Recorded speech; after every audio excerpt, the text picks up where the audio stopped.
வாங்க. இது என்ன கோயில் பார்த்தீங்கன்னா திரிகோசம் மங்கைன்னு சொல்லிட்டு ஒரு ஊரில் இருக்குது. ஆக்சுவலாக நம்ம வேளாங்கண்ணிக்கு போயிட்டு வந்தோம் இல்லையா, வர வழியில் வந்து திரிகோசம் மங்கைன்னு சொல்லிட்டு ஒரு கோயில். நெக்ஸ்ட்டு வந்து ஒரு இந்து கோயில் ஒன்று சொன்னாங்க. நம்ம போகும்போதே அக்கா லட்சுமி அக்கா சொல்லியிருந்தாங்க, திரிகோசம் மங்கைன்னு சொல்லிட்டு அந்த கோயிலுக்கு வந்து நமக்கு கொடுப்பினை இருந்தால் தான் அந்த கோயிலுக்குள்ளே போக முடியுன்ற மாதிரி அந்த அக்கா சொல்லியிருந்தாங்க.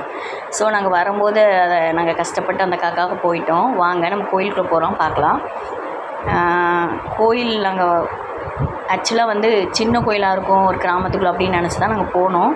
பட்டு கோயில் ரொம்ப பெருசு, ரொம்ப கூட்டம் அதிகமாக இருந்தது.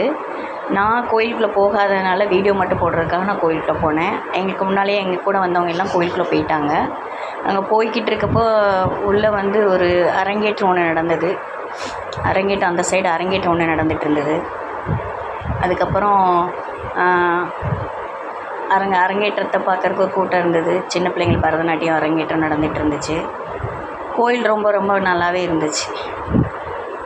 பரதநாட்டியத்தில் அரங்கேற்றம் நடந்துச்சு பாருங்கள். அவங்களுக்கு அவார்டு கொடுத்துட்டு இருந்தாங்க. அதுக்கப்புறம் அந்த கோயில் வந்து ரொம்ப ரொம்ப சக்தி வாய்ந்த கோயில், ரொம்ப பழமையான கோயில், 3000 வருஷம் பழமையான கோயில்னு சொன்னாங்க. ஸோ அதனாலேயே வந்து அந்த அக்காவுக்காகவே நாங்கள் ரொம்ப மெனக்கெட்டு நாங்கள் வந்து நான்வெஜ்ஜெல்லாம் எதுவும் சாப்பிடாம வெஜ்ஜு மட்டும் சாப்பிட்டுட்டு கிடச்சதும் சாப்பிட்டுட்டு கொஞ்சம் சீக்கிரமாக அந்த அக்கா கோயிலுக்கு வரணும்னு சொல்லி அந்த அக்கா கோயிலுக்கு கூட்டிகிட்டு வந்துவிட்டோம். நாங்கள் போனோம். ஃபஸ்ட் கேட் நான் தொடர்ந்து ஃபஸ்ட் கேட்டை தாண்டி நான் வீடியோ போயிட்டேன். என் கூட வர்ற அக்காவும் வந்து எனக்காக வீடியோ எடுக்கிறதுக்காக உள்ளே வந்திருந்தாங்க. அவங்களும் கோயிலுக்குள்ளே வரல. ஸோ அடுத்த நெக்ஸ்ட் கேட்டும் நம்ம போயிடலாம் சொல்லிவிட்டு அடுத்து வாசல் படி இருந்துச்சு. அந்த வாசல் படி வரைக்கும் நாங்கள் வீடியோ எடுத்தோம். ரொம்ப உண்மையிலே சிவன் அந்த கோபுரத்தை நான் உங்களுக்கு காட்டுறேன். கடைசியில் கோபுரம் ரொம்ப உயரம், சிவன் பேர் போட்டிருந்துச்சு.